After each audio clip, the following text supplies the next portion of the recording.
എല്ലാവർക്കും എൻ്റെ പുതിയ വീഡിയോയിലേക്ക് സ്വാഗതം. ഞാനിപ്പോൾ നിൽക്കുന്നത് കോയമ്പത്തൂർ അവനാശി റോഡിലുള്ള GD മ്യൂസിയത്തിലാണ്. ഇതൊരു വിൻറ്റേജ് കാർ മ്യൂസിയമാണ്. ഇത് ഒറിജിനലി സ്റ്റാർട്ട് ചെയ്തത് GD നായിഡു എന്ന് പറഞ്ഞിട്ടുള്ള കോയമ്പത്തൂരെ ഒരു ഇൻഡസ്ട്രിയലിസ്റ്റാണ്. അദ്ദേഹം വളരെ ഫേമസ് ആണ്.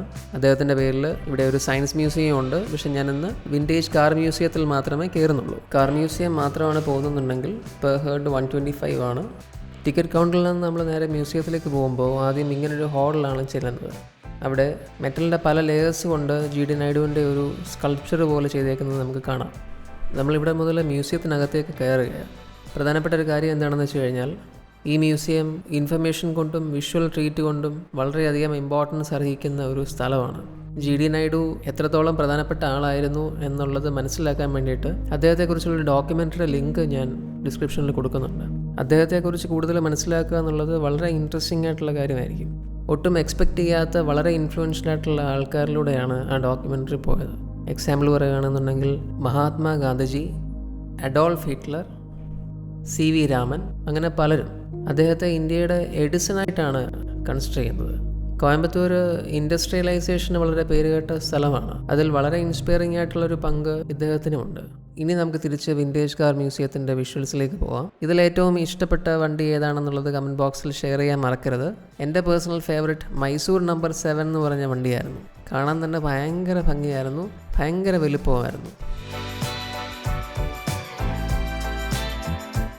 വീഡിയോ മുഴുവനും കാണാൻ ശ്രമിക്കുക. വണ്ടി ഇഷ്ടപ്പെടുന്നവർക്ക് ഇതൊരു വിഷ്വൽ ട്രീറ്റ് തന്നെ ആയിരിക്കും. ഈ കാർ ഏതാണെന്ന് മനസ്സിലായോ?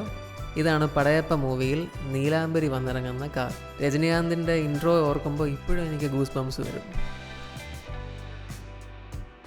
ഇത് അദ്ദേഹം ആദ്യമായി സ്വന്തമാക്കിയ മോട്ടോർ സൈക്കിളാണ്. വാങ്ങിയ ശേഷം അദ്ദേഹം ഇത് എങ്ങനെ പ്രവർത്തിക്കുന്നു എന്നറിയാനാണ് ഏറ്റവും കൂടുതൽ ആകാംക്ഷ കാണിച്ചത്.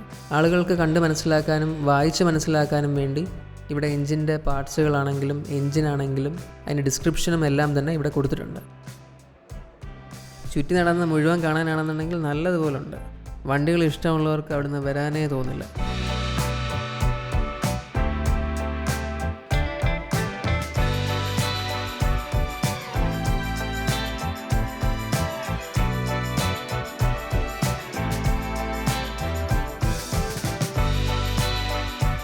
ഒരുപാട് പേര് അദ്ദേഹത്തോടുള്ള ആദരസൂചകമായിട്ട് വണ്ടികൾ ഡൊണേറ്റ് ചെയ്തിട്ടുണ്ട്.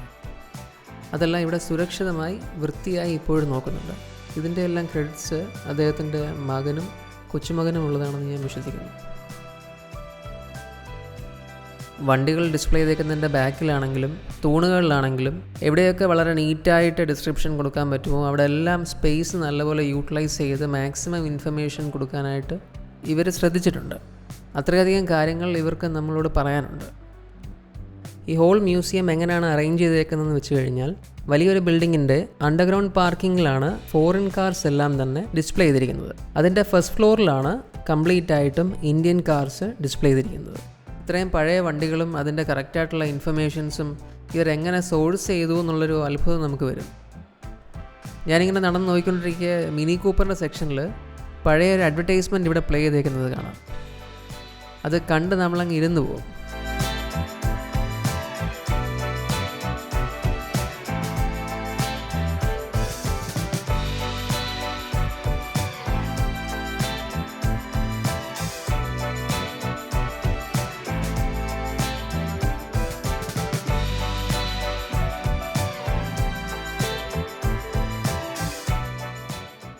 എന്നെ ഞെട്ടിച്ച് കളഞ്ഞ 2 വണ്ടികളാണിത്. റോൾസ് റോയ്സിൻ്റെ വണ്ടികൾ. അത് 1 അല്ല 2 എണ്ണം.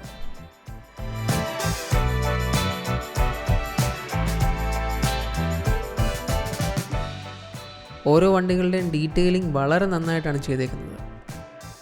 അത്രയധികം ക്ലീനായിട്ടാണ് വണ്ടി നോക്കുകയും ചെയ്തേക്കുന്നത്. നടന്ന് കണ്ട 100ഓളം വണ്ടികളിൽ ഈ ഒരു വണ്ടി മാത്രമാണ് ഈ അവസ്ഥയിൽ കണ്ടത്. ഇതിൻ്റെ പുറകിൽ എന്തെങ്കിലും ഒരു കഥയുണ്ടാകാം. ഞാനത് ചോദിച്ച് മനസ്സിലാക്കാനായിട്ട് എനിക്ക് പറ്റിയില്ല. നിങ്ങൾ പോകുമ്പോൾ ഉറപ്പായിട്ടും ചോദിച്ച് മനസ്സിലാക്കുക. ഈ കിടക്കുന്നത് ഫിയറ്റ് പത്മിനിയാണെന്ന് നമ്മൾ വിചാരിക്കും. പക്ഷേ ആക്ച്വലി BMW വളരെ ഏർലി ആയിട്ടുള്ളൊരു മോഡലാണത്.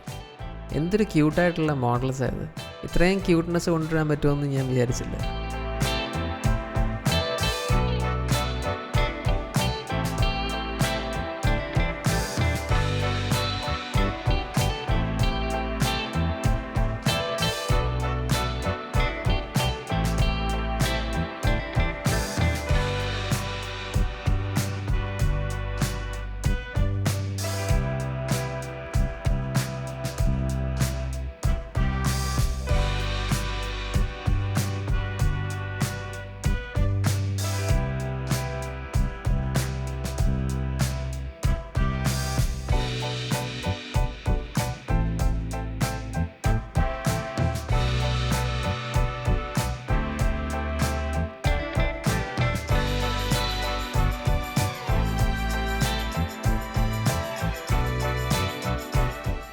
അങ്ങനെ നമ്മൾ വളരെ സ്പെഷ്യലായിട്ടുള്ള ഒരുപാട് വണ്ടികൾ ഇവിടെ കണ്ടു.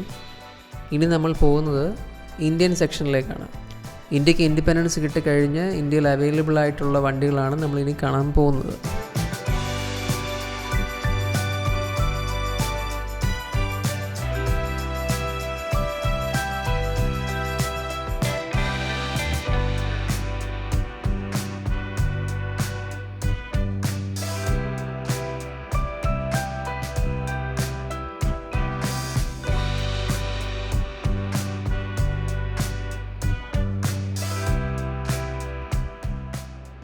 GD നായിഡുവിൻ്റെ സ്ഥാപനമായ യൂണിവേഴ്സൽ മോട്ടോർ സർവീസ് ഒരു സമയത്ത് പബ്ലിക് ട്രാൻസ്പോർട്ടായിട്ട് യൂസ് ചെയ്ത ബസ്സാണിത്.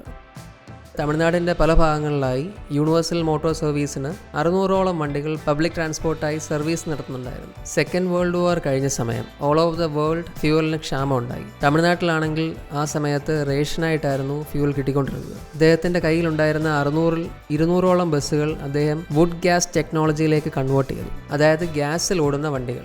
ആദ്യത്തെ 10 മിനിറ്റ് മാത്രം മതിയായിരുന്നു ഫ്യൂവൽ വേണ്ടത്. അതിനുശേഷം എഞ്ചിൻ ചൂടായി കഴിഞ്ഞാൽ ഒരു ലിവറിൻ്റെ സഹായത്തോടെ അത് ഗ്യാസിലേക്ക് സ്വിച്ച് ചെയ്യും. ഈ വുഡ് ഗ്യാസ് ടെക്നോളജി അദ്ദേഹം കണ്ടുപിടിക്കുകയും അദ്ദേഹത്തിൻ്റെ ബസ് സർവീസ് വളരെ എഫിഷ്യൻ്റായി അദ്ദേഹത്തിന് നടത്താൻ പറ്റുകയും ചെയ്തു. തടികളും തേങ്ങയുടെ കഷ്ണങ്ങളുമായിരുന്നു അദ്ദേഹം ഇതിനുവേണ്ടി ഉപയോഗിച്ചിരുന്നത്. ഫർണസിലെ ഒരു ഫുൾ ലോഡ് 150ഓളം കിലോമീറ്റർ ഓടാനായിട്ട് സഹായിച്ചിരുന്നു.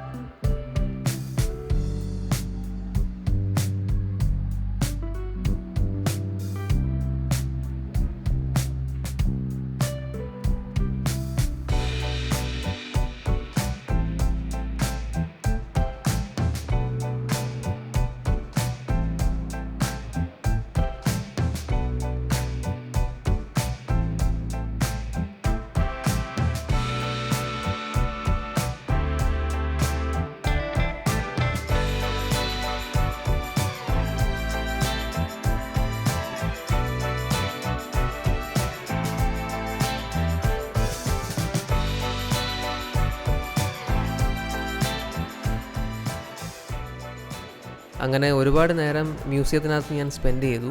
ഒരുപാട് നല്ല കാറുകൾ കണ്ടു. ഇനി തിരിച്ചു പോകാനുള്ള സമയമായി. വണ്ടികളോട് ഇഷ്ടമുള്ളവരൊക്കെ ഒരു പ്രാവശ്യമെങ്കിലും ഇവിടെ വരാനായിട്ട് ശ്രമിക്കുക. വീഡിയോ ഇഷ്ടമായെന്ന് വിചാരിക്കുന്നു. ഫ്യൂച്ചർ വീഡിയോസും കാണാൻ ശ്രമിക്കുക. Thank you.